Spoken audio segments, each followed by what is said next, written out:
संध्या 5टा खबर को आपण मानकु स्वागत। आज गुरुत्वपूर्ण खबर आईएमटीवी ओडिशा रे देखंत। बांग्लादेश पूर्वतन प्रधानमंत्री शेख हसीना को प्रत्यार्पण लगी उठिला दाबी। बांग्लादेश पूर्वतन प्रधानमंत्री तथा शेख हसीना को प्रत्यार्पण लगी उठी दाबी। बैंकॉक रे अनुष्ठित बिमस्टेक सम्मेलन अवसर में यह दाबी उठाई बांग्लादेश मुख्य परामर्शदाता तथा मोहम्मद यूनुस। प्रधानमंत्री नरेंद्र मोदी सहित आलोचना बेले यही दाबी उठाई यूनुस। या सहित दुई नेतांक मध्य संख्यालघु सुरक्षा, सीमा, बेआईन अनुप्रवेश आदि संपर्क में आलोचना करा जाइछि। भारत और बांग्लादेश सीमार बेआईन अनुप्रवेश बढ़ुथिबारु याकु रोकिबा दिगरे दुई देश मध्य आलोचना मध्य करा जाइथिला। अधिक गरम रे मध्य खराब हेबा नाही चीन रो एही टमाटर। दिनक दिन तापमात्रा बढ़िबारे लागिछि। उत्ताप जेते बढ़ुछि फसल उपरे मध्य सेतिकी प्रभाव पड़ुछि। एक गवेषणा जणा पड़िछि जे जदि 1 डिग्री तापमात्रा बढ़ुछि तेबे उत्पादन 6 ରୁ 8% कमेबार संभावना रहुछि। एही समय कृषि एवं खाद्य सुरक्षा पर उत्पाद गुड़िकर ताप सह करिबार क्षमता मध्य अत्यंत गुरुत्वपूर्ण हो जाइछि। एबे चीन रो Chinese academy of science institute of genetics and development biology professor तथा जुओ काउ को एही दल एही दिगरे एक प्रमुख सफलता हासिल करिछि। भारतीय शेयर बाजार उपर ट्रम्प टैरिफ रो प्रभाव। भारतीय शेयर बाजार उपर एबे ट्रम्प टैरिफ रो इफेक्ट देखिबा को मिलुछि। धराशायी हो जाइछि स्टॉक मार्केट। अमेरिका राष्ट्रपति डोनाल्ड ट्रम्प द्वारा घोषित नूतन टैरिफ अनुसार यार प्रभाव पड़ी स्टॉक मार्केट उपर। बीएसई सेंसेक्स 817 पॉइंट खसी जाइथिबा बेले निफ्टी 300 पॉइंट ह्रास घटी। आज स्टॉक मार्केट खोलु खोलु एही विपर्य परिस्थिति अनुलक्षित होइछि। गतकाली ट्रम्प नूतन टैरिफ नीति घोषणा करिबा पर केवल भारत नुहे विश्वर अधिकांश स्टॉक मार्केट रे यार प्रभाव देखिबा को मिलिछि। आज श्रीक्षेत्र में अनुष्ठित हेब श्रीरामंक जन्म उत्सव। आज श्रीमंदिर पालन होगाकू जाउछि श्रीराम नवमी। यहाकू नहीं स्वतंत्र नीतिकांत अनुष्ठित हेब। श्रीराम जन्मनीति अपराह्न 5 ରୁ राति 10टा पर्यंत सर्वसाधारण दर्शन बंद रहिबो बोली श्रीमंदिर प्रशासन तरफ सूचना दिया जाइछि। स्वयं प्रभु श्री जगन्नाथ माता रूप धारण कर श्रीराम को जन्म देवार विधि रही। तेणु प्रसव वेदना को लाघव करने निमंते अष्टमी दिन तथा गतकाली संध्या रूप पर महाप्रभु को देउड़ भोग करा जिबा संगे संगे गर्भ उदयक मध्य दिया जाइथिला। राजधानी एएसओ निखोज। राजधानी एएसओ निखोज। एएसओ प्रकाश कुमार साहू निखोज अछंती। लोकसेवा भवन ड्यूटी सारी फेरी नथिबा नै अभियोग होइछि। गतकाली ड्यूटी सारिबा पर आ घर को फेरी नथिबा नै भरतपुर थाना रे एतला देइथिले संपर्कीय भाई। मोबाइल नंबर स्विच ऑफ रहिथिबा नै जणाइछन्ते परिवार लोक माने। प्रकाश पूर्त विभाग रो कर्मचारी अटंती। पुलिस को धमक दे अड़ुआरे जयनारायण। पुणे मुंड व्यथा बढ़ाइछन्ते जयनारायण। पुलिस को धमकाई देइथिबा नै एफआईआर होइछि। रामनवमी पूर्व पुलिस को धमक दे अड़ुआ परिस्थिति सृष्टि करिछन्ते संबलपुर विधायक तथा जयनारायण मिश्र। थाना पोड़ीदेवा सहित मारिबा को फोन रे धमक देइछन्ती। आउ एहाको ने राजनीति मध्य सरगरम हो जाइछि। मिछ कहले स्त्री सत धराई देला चाषी अभियोग। लैप्स होने चाषी टोकन गृह रे एभली मिछ कहते मंत्री। चलित वर्ष कौन टोकन लैप्स होई नहीं। सर्वाधिक धान सरकार किनिछन्ती। 16,80,000 चाषी धान विक्रय करिछन्ती। विधानसभा एभली उत्तर रखिथिले जोगाण मंत्री तथा कृष्णचंद्र पात्र। गृह बाहर मध्य जोगाण मंत्री टोकन लैप्स होइतिबा नै कथा मानि नाहंती। एप्रिल 11 रु राज्य रे लागू हेबो आयुष्मान भारत। एप्रिल 11 रु लागू हेबो आयुष्मान भारत। प्रति सदस्य को मिलिबो गोटिए कार्ड। 6 वर्ष पर ओडिशा रे लागू हेबाकू जाउछि आयुष्मान भारत। ए केंद्रीय स्वास्थ्य बीमा योजना लागू करिबा पे सरकार समस्त प्रस्তুति शेष करिसंती। एकाथरे आयुष्मान भारत, प्रधानमंत्री जन आरोग्य योजना, गोपबंधु जन आरोग्य योजना एवं आयुष्मान वय वंदना योजना आरंभ हेब। केंद्र स्वास्थ्य मंत्री जेपी नड्डा उपस्थिति रे राज्य रे एही शुभारंभ योजनार कराजिबो। डराउछि बाघ गर्जन। ଗୁହାଳରୁ ଟାଣି ନେଉଛି ଗାଈ ଗୋରୁ। ଭୟ ବଢ଼ାଉଛନ୍ତି ବାଘ ଗର୍ଜନ। ଗୁହାଳରୁ ଟାଣି ହେଉଛନ୍ତି ଗାଈ ଗୋରୁମାନେ। ଆତଙ୍କିତ ସ୍ଥାନୀୟ ଲୋକମାନେ। ଗଞ୍ଜାମ ଜିଲ୍ଲାର ଉତ୍ତର ଘୁମୁସୁର ବନଖଣ୍ଡ ଘନ ଜଙ୍ଗଲର ଉପସ୍ଥିତି ଯୋଗୁଁ ରାଜ୍ୟ ପ୍ରାକୃତିକ ମାନଚିତ୍ର ଏହାର ସ୍ଥାନ ସ୍ୱତନ୍ତ୍ର ରହୁଛି।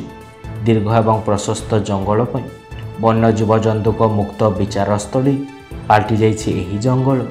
ତେଣୁ ବାଘ, ଭାଲୁ, ହାତୀ ଭଳି ଜଙ୍ଗଲୀ ଜନ୍ତୁମାନେ ଏଠାରେ ରହିବା ସ୍ୱାଭାବିକ ରହୁଛି। କିନ୍ତୁ ଏବେ ସମସ୍ୟା ବଢ଼ାଉଛି ମଣିଷ ସହ ଏମାନଙ୍କର ମୁହାଁମୁହିଁ ପରିସ୍ଥିତି। କବ୍ଜାରେ ନଈ ପିଠା ଜୋର ଜବରଦସ୍ତି ଉଠାଇ ନେଉଛନ୍ତି ମାଟି। ପୁରୀ ନୂଆ ନଈର ପଠାକୁ ଖୋଲି ବୁହାଉଛି ଶହ ଶହ ଟ୍ରିପ୍ ମାଟି ଟ୍ରାକ୍ଟର ଯିବା ପାଇଁ ନଦୀ ପିଠାକୁ ସ୍ୱତନ୍ତ୍ର ରାସ୍ତା କରାଯାଇଛି। ସେହି ରାସ୍ତା ଦେଇ ନଦୀ ପାର ଆର କେନାଲକୁ ପୋତିବା ପାଇଁ ଉଦ୍ୟମ ହେଉଛି। 7ଟି ଟ୍ରାକ୍ଟର ମାଟି ବୁହା କାମରେ ଲାଗିଛି। ସେଥିରୁ 6ଟି ନମ୍ବର ବାହିନୀ। କିଛି ମୁକ୍ତିମେୟ ବ୍ୟକ୍ତି ଏଭଳି କରୁଥିବା ନେଇ ବେଳଦଳ ଗ୍ରାମବାସୀ ଅଭିଯୋଗ କରିଛନ୍ତି। ଜଳସେଚନ ବିଭାଗ ଜାଣତରେ ମାଟି ଉଠୁଛି। ଏହା ପଛରେ କିଛି ଅସାଧୁ ଅଧିକାରୀ ଥିବା ନେଇ ମଧ୍ୟ ଅଭିଯୋଗ କରାଯାଇଛି। ମୋଦିଙ୍କୁ ମିଳିଲା ମିତ୍ର ବିଭୂଷଣ ସମ୍ମାନ। 3 ଦିନିଆ ଶ୍ରୀଲଙ୍କା ଗସ୍ତରେ ପ୍ରଧାନମନ୍ତ୍ରୀ ନରେନ୍ଦ୍ର ମୋଦି କୋଲମ୍ବୋ ଗ୍ରାଣ୍ଡ ୱେଲକମ୍ କରେଇଛନ୍ତି ଶ୍ରୀଲଙ୍କା ସରକାର। ବିମାନ ବନ୍ଦରରେ ମୋଦି ଏବଂ ମୋଦି ନାରା ଲଗାଇଛନ୍ତି ପ୍ରବାସୀ ଭାରତୀୟ। ଦ୍ୱିପାକ୍ଷିକ ଚୁକ୍ତି ସହିତ ଶ୍ରୀଲଙ୍କାରେ ମୋଦିଙ୍କୁ ଦିଆଯାଇଛି ମିତ୍ର ବିଭୂଷଣ ସମ୍ମାନ। ପ୍ରଧାନମନ୍ତ୍ରୀ ନରେନ୍ଦ୍ର ମୋଦି କୋଲମ୍ବୋରେ ପହଞ୍ଚିଛନ୍ତି, ଯେଉଁଠି ପିଏମ୍ଙ୍କୁ ସ୍ୱାଗତ କରିବା ପାଇଁ ଦେଖିବାକୁ ମିଳିଥିଲା ପ୍ରବାସୀ ଭାରତୀୟଙ୍କ ଭିଡ଼। କିମ୍ଙ୍କ ହାତରୁ ବନ୍ଧୁକ ନେଉଛନ୍ତି ସ୍ୱତନ୍ତ୍ର ଟ୍ରେନିଂ। ଉତ୍ତର କୋରିଆର ଏକଛତ୍ରବାଦୀ ଶାସକ କିମ୍ ଜଙ୍ଗ ଉନ୍ ପୁଣି ଥରେ ସାମରିକ ଶକ୍ତି ପ୍ରଦର୍ଶନ କରିଥିବା ନେଇ ଦେଖିବାକୁ ମିଳୁଛି। ସେ ଦେଶରେ ବିଭିନ୍ନ ନୂତନ ସ୍ନାଇପର ରାଇଫେଲ ପରୀକ୍ଷଣ କରିଛନ୍ତି। କିମ୍ ଏକ ସ୍ୱତନ୍ତ୍ର ବାହିନୀ ୟୁନିଟ୍ ପରିଦର୍ଶନ କରି ସୈନିକମାନଙ୍କ ଗୁଳିଚାଳନା ଅଭ୍ୟାସରେ ଅଂଶଗ୍ରହଣ କରିଥିଲେ ଏବଂ ଆଧୁନିକ ଅସ୍ତ୍ରଶସ୍ତ୍ରର ଶକ୍ତିରେ ସନ୍ତୋଷ ମଧ୍ୟ ପ୍ରକାଶ କରିଥିଲେ। ସମର୍ଥନ ଦେଇ ଅଡ଼ୁଆରେ ନୀତିଶ, 5 ଦଳୀୟ ନେତାଙ୍କ ଦେଲେ ଇସ୍ତଫା। ସମର୍ଥନ କରି ଅଡ଼ୁଆରେ ଫସିଛନ୍ତି ବିହାର ମୁଖ୍ୟମନ୍ତ୍ରୀ ତଥା ନୀତିଶ କୁମାର। ସଂସଦରେ ୱାକ୍ ସଂଶୋଧନ ବିଲ୍ ପାରିତ ହେବା ପରେ ପ୍ରତିବାଦରେ ନୀତିଶ କୁମାରଙ୍କ ନେତୃତ୍ୱାଧୀନ ଜନତା ଦଳରୁ 5 ଜଣ ବରିଷ୍ଠ ନେତା ଇସ୍ତଫା ଦେଇଛନ୍ତି। ଯେଉଁଠିରୁ ଇସ୍ତଫା ଦେଇଥିବା ନେତାମାନଙ୍କ ମଧ୍ୟରୁ ନୂତନ ନେତା ହେଉଛନ୍ତି ନଦୀମ ଅଖ୍ତର, ଯିଏକି ୱାକ୍ ସଂଶୋଧନ ବିଲ୍କୁ ସମର୍ଥନ କରିବା କାରଣରୁ ଦଳ ଛାଡ଼ିଥିବା ନେଇ ପଞ୍ଚମ ନେତା ଅଟନ୍ତି।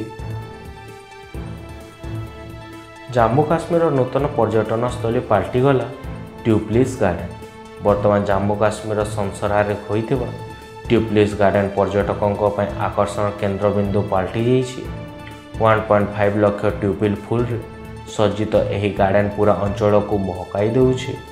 ଉଦ୍ଘାଟନ ପୂର୍ବରୁ ହିଁ ପର୍ଯ୍ୟଟକ ଏହି ଗାର୍ଡେନ୍ ପ୍ରତି ଆକର୍ଷିତ ହେଉଛନ୍ତି। ଜାମ୍ମୁ କାଶ୍ମୀରର ରାମବନ ଜିଲ୍ଲାରେ ଥିବା ସନାସରରେ ଏବେ ମହକୁଛି ଟ୍ୟୁଲିପ୍ସ ଫୁଲ। ଟେନସନ୍ ଦେଲାଣି ଘିବିଲି ଫଟୋ ତିଆରି କରୁଥିବା ChatGPT। ଟେଣ୍ଡର ଦୁନିଆରେ ଯେତିକିବେଳେ ମଧ୍ୟ ରହୁଛି ନୂତନ ଭାଇରାଲ ହୁଏ। ସୋସିଆଲ ମିଡ଼ିଆ ୟୁଜରଙ୍କ ପ୍ରଥମ ପସନ୍ଦ ପାଲଟିଯାଏ। ସେ ଇନଷ୍ଟାରେ ଭାଇରାଲ ହେଉଥିବା ଗୀତ କି ଅଥବା ଡାନ୍ସ ଷ୍ଟେପ୍ ସବୁକୁ ଫଲୋ କରିବାକୁ ପସନ୍ଦ କରୁଛନ୍ତି ୟୁଜର୍ସମାନେ। ଏମିତି ଘିବିଲି AI ଇମେଜ୍ ନାମକ ଏକ ନୂତନ ଟ୍ରେଣ୍ଡ ମଧ୍ୟ ଆରମ୍ଭ ହୋଇଯାଇଛି। ସୋସିଆଲ ମିଡ଼ିଆରେ ସେଲିବ୍ରିଟିଙ୍କ ଠାରୁ ଆରମ୍ଭ କରିକି ରାଜନେତା ପର୍ଯ୍ୟନ୍ତ ସଭିଏ ଘିବିଲି AI ଇମେଜ୍ ମାୟାରେ ବାୟା ରହୁଛନ୍ତି। କାର୍ଟୁନ୍ ଠାରୁ ଆରମ୍ଭ କରିକି କମିକ୍ ପର୍ଯ୍ୟନ୍ତ ଫଟୋ ସବୁକୁ କ୍ୟୁଟ୍ କ୍ୟାପସନ୍ ଦେଇ ମଧ୍ୟ ପୋଷ୍ଟ କରୁଛନ୍ତି। ନୂତନ ରୂପରେ ପାମ୍ବନ ସେତୁ କାଲି ହେବ ଉଦ୍ଘାଟନ। ରାମନବମୀ ଅବସରରେ ପ୍ରଧାନମନ୍ତ୍ରୀ ନରେନ୍ଦ୍ର ମୋଦି ତାମିଲନାଡୁ ଗସ୍ତ କରି ରାମେଶ୍ୱରମକୁ ମୁଖ୍ୟ ଭୂମି ସହିତ ସଂଯୋଗ କରୁଥିବା ନୂତନ ପାମ୍ବନ ସେତୁ ଉଦ୍ଘାଟନ କରିବେ। ପ୍ରଧାନମନ୍ତ୍ରୀ ତାମିଲନାଡୁରେ 8,300 କୋଟି ଟଙ୍କାରୁ ଅଧିକ ମୂଲ୍ୟର ବିଭିନ୍ନ ରେଳ ଏବଂ ସଡ଼କ ପ୍ରକଳ୍ପର ଶିଳାନ୍ୟାସ କାର୍ଯ୍ୟକ୍ରମରେ ଭାଗ ନେଇ ରାଷ୍ଟ୍ର ଉଦ୍ଦେଶ୍ୟରେ ଉତ୍ସର୍ଗ କରିବେ। ପ୍ରଧାନମନ୍ତ୍ରୀ ରାମେଶ୍ୱରମ ଏବଂ ତାମ୍ବୁରର ନୂତନ ଟ୍ରେନ୍ ସେବାକୁ ପତାକା ଦେଖାଇ ମଧ୍ୟ ଶୁଭାରମ୍ଭ କରିବେ। ପ୍ରଧାନମନ୍ତ୍ରୀ ଏପ୍ରିଲ 6ରେ ମଧ୍ୟ ତାମିଲନାଡୁ ଗସ୍ତ କରିବେ। ଅପରେସନ୍ ଚେଉଥା ସମୟରେ ସୁରକ୍ଷା ବଳକୁ ସଫଳତା। କେନ୍ଦ୍ର ଗୃହମନ୍ତ୍ରୀ ଅମିତ ଶାହାଙ୍କ ବସ୍ତର ଗସ୍ତ ସମୟରେ ନକ୍ସଲ ବିରୋଧୀ ଅଭିଯାନକୁ ମିଳିଛି ବଡ଼ ଧରଣ ସଫଳତା। ତେଲେଙ୍ଗାନା ଭାଦ୍ରି କେତୁନଗାଡ଼ରେ ଆତ୍ମସମର୍ପଣ କରିଛନ୍ତି ଛତିଶଗଡ଼ କ୍ୟାଡରର 86 ଜଣ ନକ୍ସଲ। ଏମାନଙ୍କ ମଧ୍ୟରେ ଅଛନ୍ତି 66 ଜଣ ପୁରୁଷ ଏବଂ 20 ଜଣ ମହିଳା ନକ୍ସଲ। ଏହି ଘଟଣା ନକ୍ସଲ ମୋର୍ଚ୍ଚା ପରେ ସୁରକ୍ଷା ବଳ ଏବଂ ସରକାରଙ୍କ ରଣନୀତିକୁ ଶକ୍ତି ଯୋଗାଇବ ବୋଲି ମଧ୍ୟ କୁହାଯାଉଛି। 22 କ୍ୟାରେଟ୍ ସୁନା ଏବଂ 1600 ଏବଂ 24 କ୍ୟାରେଟ୍ 1740 ଟଙ୍କା ହ୍ରାସ। କମିବ ସୁନା ଦର। ଆଗାମୀ ଦିନରେ ସୁନା ଦର 56,000 ଟଙ୍କା ପର୍ଯ୍ୟନ୍ତ ଖସିବାର ଆକଳନ କରାଯାଇଛି। ତଳମୁହାଁ ସୁନା ଏବଂ ରୂପା ଦର। ବିଶେଷଜ୍ଞଙ୍କ ଅନୁମାନ ଆଗାମୀ ଦିନରେ ସୁନା ଦର 40% ପର୍ଯ୍ୟନ୍ତ ହ୍ରାସ ପାଇପାରେ। ଏପରିକି ହେଲେ ସୁନା ପୁଣି ମଧ୍ୟବର୍ଗ କିଣିବା ସମ୍ଭବ ହୋଇପାରିବ ନାହିଁ। ଗତ ବର୍ଷ ମଧ୍ୟରେ ସୁନା ଦର 35ରୁ 45% ପର୍ଯ୍ୟନ୍ତ ବୃଦ୍ଧି ହୋଇଛି। ହେଲେ ଆଗାମୀ ଦିନରେ ସୁନା ଦର ଭୟଙ୍କର ହ୍ରାସ ହେବାର ସମ୍ଭାବନା ରହିଛି।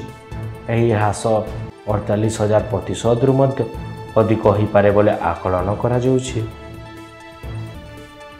ଦୁଇ ହାତରେ ବୋଲିଂ କରୁଛନ୍ତି ଏହି ବୋଲର। ଆପଣ ଅନେକ ଅନ୍ତର୍ଜାତୀୟ ମ୍ୟାଚ୍ ଦେଖିଥିବେ। ଅନେକ ବ୍ୟାଟ୍ସମ୍ୟାନ୍ ବୋଲରଙ୍କ ମଧ୍ୟ ଖେଳ ଦେଖିଥିବେ। କିଏ ବାମ ହାତରେ ବୋଲିଂ କରେ ତ କିଏ ଡାହାଣ ହାତରେ। ହେଲେ ଆପଣ ଏମିତି କେବେ ଦେଖିଥିବେ କି ଉଭୟ ବାମ ଏବଂ ଡାହାଣ ହାତରେ ବୋଲିଂ କରୁଥିବ? ଏହା ଶୁଣି ଆପଣମାନଙ୍କୁ ମଧ୍ୟ ନିଶ୍ଚିତ ଆଶ୍ଚର୍ଯ୍ୟ ଲାଗୁଥିବ। ଆମକୁ ମଧ୍ୟ ଲାଗିପାରେ, କାରଣ ଯିଏ ଡାହାଣ ହାତରେ ବୋଲିଂ କରନ୍ତି ସେ ବାମ ହାତରେ କଲେ ତାଙ୍କୁ କଷ୍ଟ ହୋଇଥାଏ ବା ସେମାନେ ଲାଇନ୍ ଭୁଲି ଯାଆନ୍ତି। ହେଲେ IPLରେ ଏମିତି ଜଣେ ବିରଳ ବୋଲରକୁ ଦେଖିବାକୁ ମିଳିଛି ଯିଏ ଉଭୟ ହାତରେ ବୋଲିଂ କରି ସମସ୍ତଙ୍କୁ ଚମକାଇ ଦେଇଛନ୍ତି। ଘିବିଲିକୁ ନେଇ ସତର୍କ କରାଇଲେ US ସରକାର। ଜାପାନର ପ୍ରସିଦ୍ଧ ଆନିମେସନ୍ ଷ୍ଟୁଡ଼ିଓ ଆର୍ଟ ଘିବିଲି ଏବେ ଚହଳ ସୃଷ୍ଟି କରିଛି। ଛୋଟ ପିଲାଙ୍କ ଠାରୁ ବଡ଼ ସମସ୍ତେ ଏବେ ଘିବିଲି ପଛରେ ରହିଛନ୍ତି। କେବଳ ଫଟୋ ଅପଲୋଡ଼ କଲେ ଏବଂ କିଛି ମିନିଟ୍ ମଧ୍ୟରେ ଏହି ଘିବିଲି ଏହାକୁ ଏକ ଷ୍ଟାଇଲ୍ ଅବତାର ଫଟୋ ପ୍ରଦାନ କରିଥାଏ। ଏହି ଟ୍ରେଣ୍ଡ କେବଳ ଆନିମେସନ୍ ପ୍ରେମୀଙ୍କ ମଧ୍ୟରେ ସୀମିତ ନାହିଁ। ଏବେ ସୋସିଆଲ ମିଡ଼ିଆ ଇନଫ୍ଲୁଏନ୍ସର୍ସ ତଥା ସାଧାରଣ ୟୁଜର୍ସ ଏପରିକି ପିଲାମାନେ ମଧ୍ୟ ଏହି ଅବତାର ପାଇଁ ପାଗଳ ହୋଇଯାଉଛନ୍ତି। ଧନ୍ୟବାଦ ଆମ ସହିତ ଥିବାକୁ। ଆଶା କରୁଛୁ ଆପଣ ଆମ ଭିଡ଼ିଓଟିକୁ ଉପଭୋଗ କରିଛନ୍ତି। ଯଦି ଆପଣଙ୍କୁ ଏହା ଭଲ ଲାଗିଥିଲା ତେବେ ଲାଇକ୍, ସେୟାର, ସବସ୍କ୍ରାଇବ୍ କରିବାକୁ ଭୁଲନ୍ତୁ ନାହିଁ। ଆମେ ଆପଣଙ୍କ କମେଣ୍ଟ ବା ମତାମତର ଅପେକ୍ଷାରେ ରହୁଛୁ। ପରବର୍ତ୍ତୀ ଭିଡ଼ିଓ ପାଇଁ ଜଡ଼ିତ ରୁହନ୍ତୁ ଏବଂ ଆସନ୍ତା ସମୟ ପର୍ଯ୍ୟନ୍ତ ଆପଣଙ୍କ ଉପରେ ମହାପ୍ରଭୁ ଜଗନ୍ନାଥଙ୍କ ଆଲୋକ ବର୍ଷା ହେଉ।